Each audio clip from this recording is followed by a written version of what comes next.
Bismillahirrahmanirrahim. Assalamualaikum warahmatullahi wabarakatuh. Nama saya Adit, nama matrik 0589. Jadi saya ditugaskan subjek tarikh matrik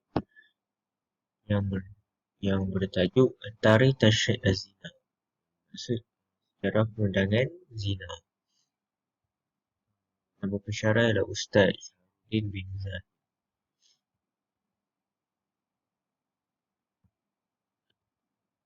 Okey. Pertama adalah ta'rif zina. Ta'rif zina dari segi mazhab Imam Syafi'i adalah bila seseorang lelaki dari kalangan penduduk negara Islam menyetubuhi orang perempuan yang diharamkan ke atasnya, iaitu tanpa wujud di antara keduanya akad yang sah atau akad yang syubhah, tanpa wujud milik yang sah atau milik yang syubhah. Lelaki itu pula seorang yang berakal, baligh dan pengharamannya, maka wajiblah ke atasnya hukuman had, iaitu hudud.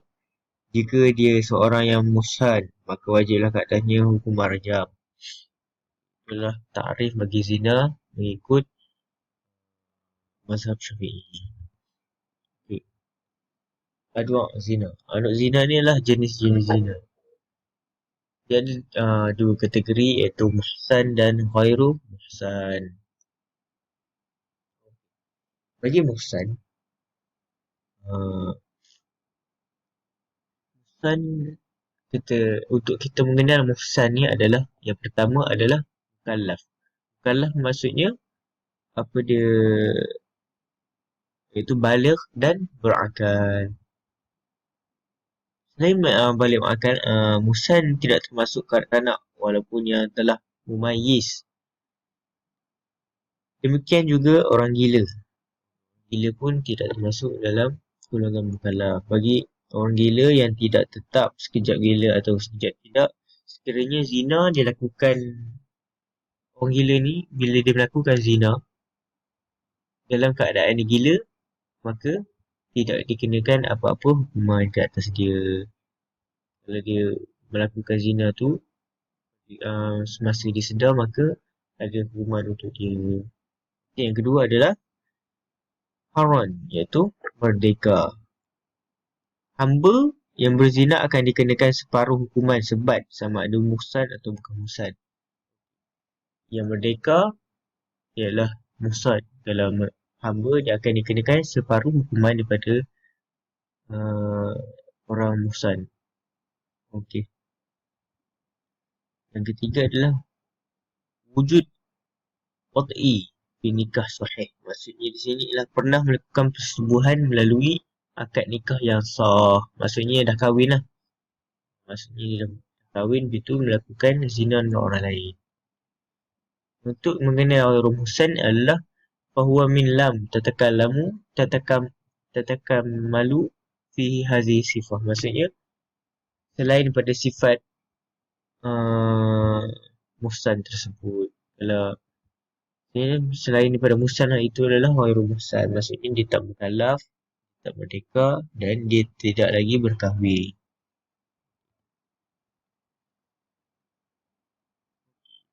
Hukuman had zina muhsan, maksudnya hukuman bagi penzina yang muhsan, yang telah berkahwin tadi lah. Okey. Hukumannya adalah rejam, ar-rajmu bil hajarah hatta al-maut. Maksudnya rejam dengan batu sehingga mati. Okey. Seperti hadis Nabi Muhammad SAW yang bermaksud, orang lelaki Islam datang bertemu Rasulullah SAW ketika baginda di dalam masjid. Lelaki ini memanggil baginda dan berkata, "Wahai Rasulullah, saya telah berzina." Namun baginda tidak mengendahkannya. Lalu lelaki itu menghadap muka baginda dan berkata, "Wahai Rasulullah, saya telah berzina." Namun baginda sekali lagi tidak mengendahkannya. Hingga lelaki ini mengulanginya sebanyak 4 kali. Lantas baginda bertanya, "Adakah engkau gila?" Lelaki itu menjawab, "Tidak."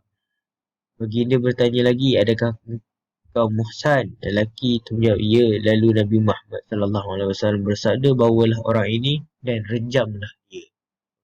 Ini adalah hadis Rasulullah SAW yang menunjukkan orang yang muhsan untuk dia berzina adalah dengan rejam sampai mati. Had zina ghairul muhsan, ini adalah hukuman bagi penzina yang ghairul muhsan. Itu mi'atul jildah wa taghrib. Maksudnya sebat sebanyak 100 kali dan dibuang negeri selama 1 tahun.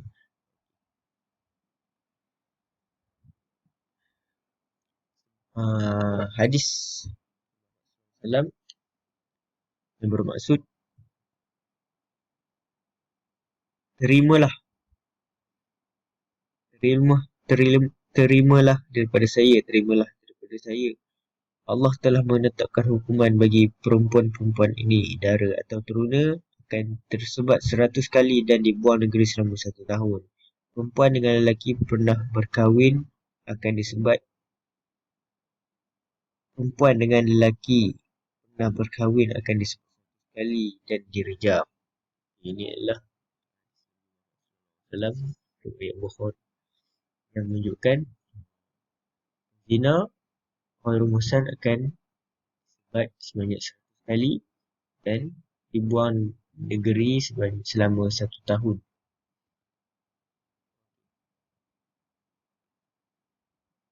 Syarat-syarat surut iqamah had, iaitu syarat-syarat pelaksanaan hukum. Yang pertama adalah taklif. Ini syarat dia. Pelaksanaan hukuman zina bagi muhsan dan bukan muhsan memenuhi syarat berikut. Pertama adalah taklif. Taklif maksud mukallaf, iaitu pesalah zina mestilah baligh dan berakal. Kanak-kanak dan mereka yang tidak berakal tidak boleh dihukum. Maksudnya kanak-kanak dan orang yang tidak berakal tidak boleh dihukum sebab orang tidak berakal ni dia tak sedar apa yang dia buat.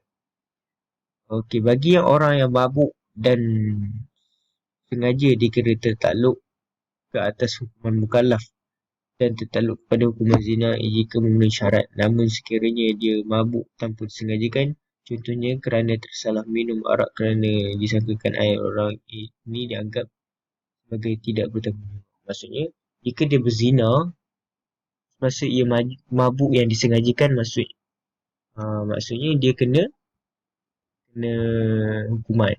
Jika dia berzina disebabkan mabuk yang tidak disengajakan, maksudnya dia ingatkan itu air dia minum, dia mabuk, itu dia berzina. Maksudnya itu tidak termasuk dalam kategori mukallaf, taklif. Ini dia terkeluar daripada hukuman. Yang dua ialah adamul ikrah, maksudnya dia tidak dipaksa.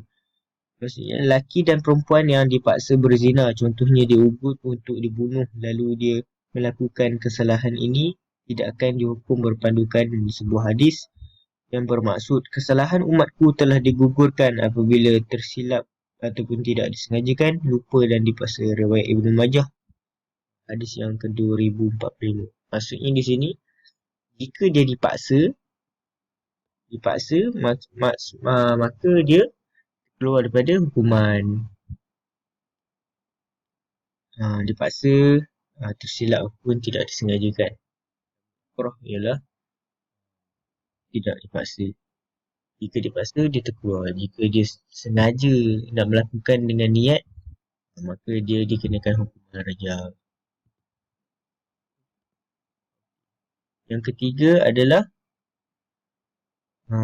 khulu zina min syubhah wa syara', iaitu kesalahan zina tersebut tidak disebabkan kekeliruan, iaitu syubhah.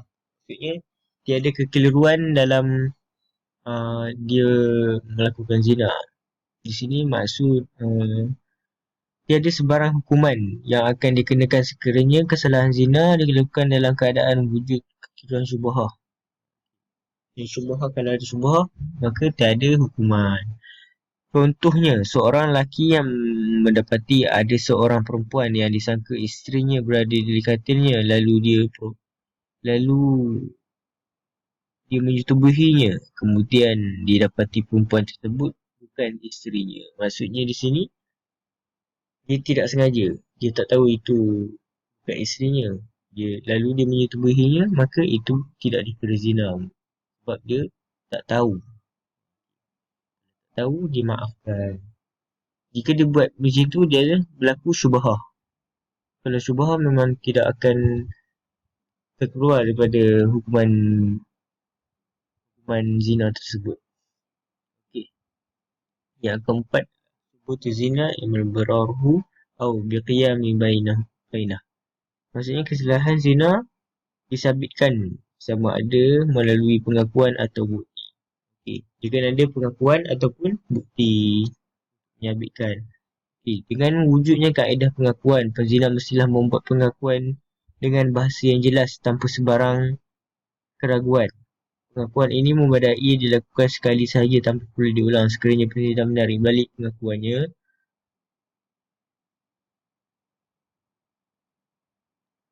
hukuman akan dikuburkan dan pengakuannya itu akan terbatal.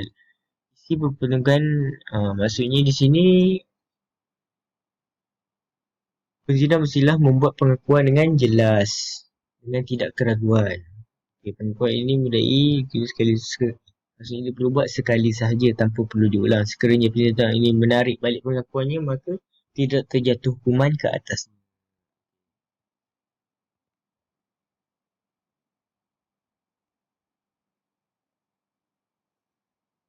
Inilah had yang al-ammah, maksudnya hukuman bagi hamba. Hukuman bagi hamba ni ialah khamsun jildah wa taghrib nisfu am. Dia separuh hamba lelaki atau perempuan ni, dia hukuman dia separuh daripada hukuman bagi ghairu muhsan. Maksudnya kalau ghairu muhsan 100 sebatan dan 100 sebatan dan setahun buang negeri. Bagi kalau hamba ni dia 50 sebatan dan setengah tahun buang negeri. Sawa kan al-muhsinin aw ghairu muhsan.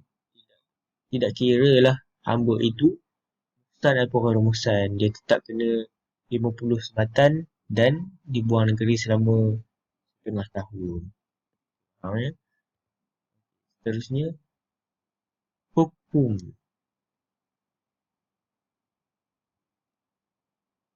Seterusnya adalah hukuman ma yatbi'u azina man liwat.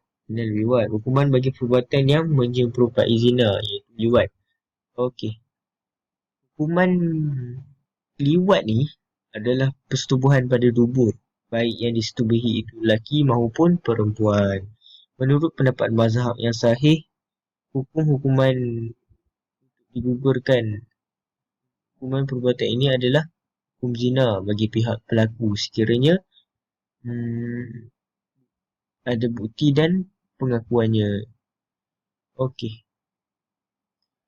Untuk hukuman bagi peliwat ni, yang membuat liwat, jika dia muhsan, telah berkahwin, mukallaf dan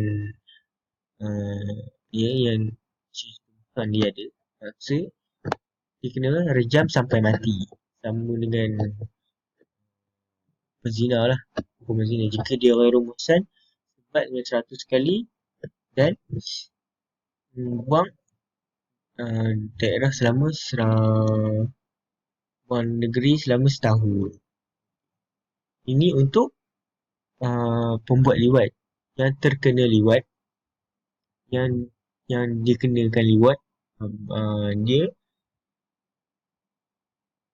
dibuang negeri sama seperti hukuman zina. Dia bukan muhsan, sama ada dia seorang lelaki ataupun perempuan muhsan ini, kerana tempat sesara pembalik dubur tidak melibatkan masalah muhsan atau tidak. Pendapat perempuan yang muhsan akan direjam.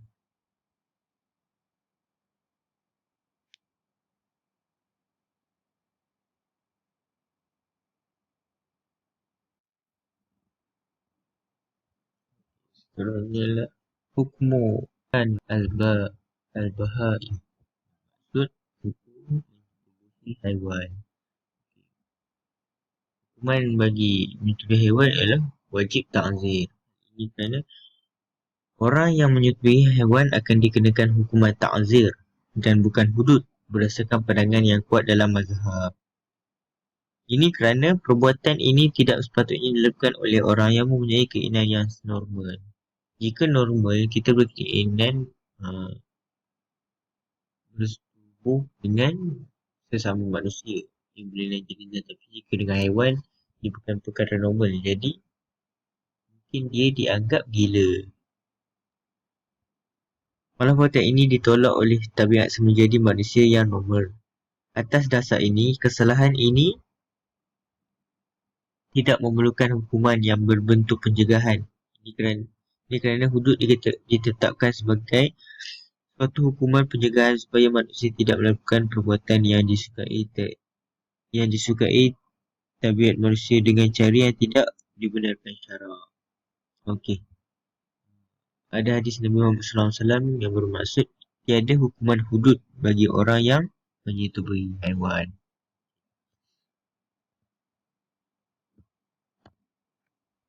Seterusnya ialah mayatlu iqamatul had, iaitu pelaksanaan hukuman hudud.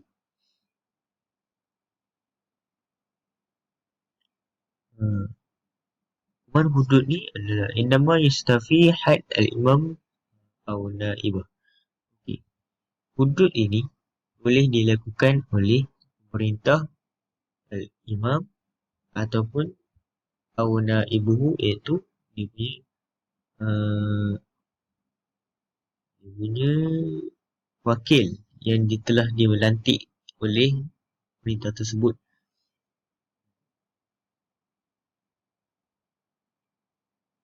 Waqi fasaidu polisi iqamul had alaihima. Okey.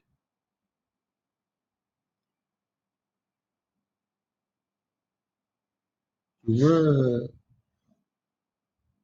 untuk hamba, hukuman hudud ni boleh dilakukan oleh dia punya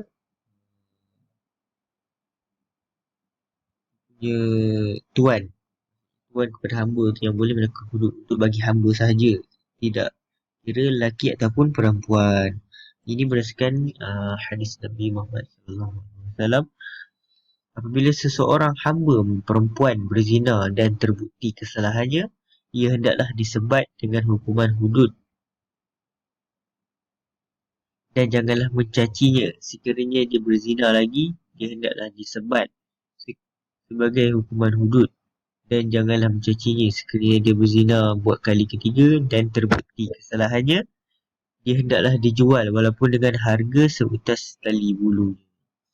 Okay, di sini maksud dua kali dia buat zina hamba perempuan ni dan terbukti kesalahannya, dia dikenakan sebat. Kalau hamba ni yang kita dah sebut tadi, kalau hamba dia separuh daripada hukuman rumusan kan, itu 50 sebatan dan setengah tahun luar negeri. Dan kali 3 kalau dia buat juga, maksudnya dia jual walaupun murah macam mana, walaupun murah seperti seutas tali bulu, dia perlu dijual. Okay. Ini adalah iqamatul had ala dhaif, iaitu pelaksanaan sudut ke atas salah yang lemah, iaitu dhaif, lemah. Okay.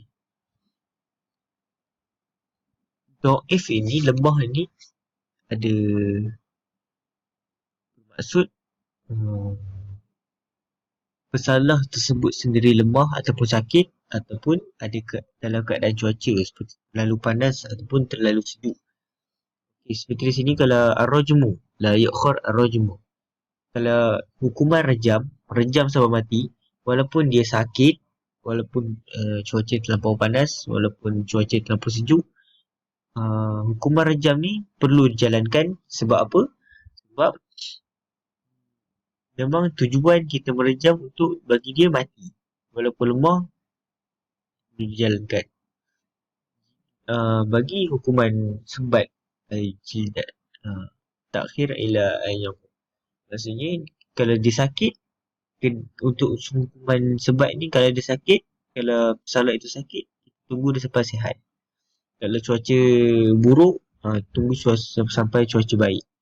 Tapi jika pemerintah sebat pesalah tersebut dan pesalah itu mati, maka pemerintah tidak akan dikenakan apa-apa hukuman sebab uh, pemerintah tersebut menghukum pesalah tersebut sebab dia telah melakukan kesalahan. Pesalah tersebut telah melakukan kesalahan. Jadi pemerintah tersebut tidak perlu melakukan tidak uh, tidak perlu dikenakan apa-apa hukuman. Kesimpulannya di sini, wajiblah kita menjauhkan diri daripada zina. Sebab zina ini boleh merosakkan amal ibadat kita dan sangat dibenci oleh Allah SWT.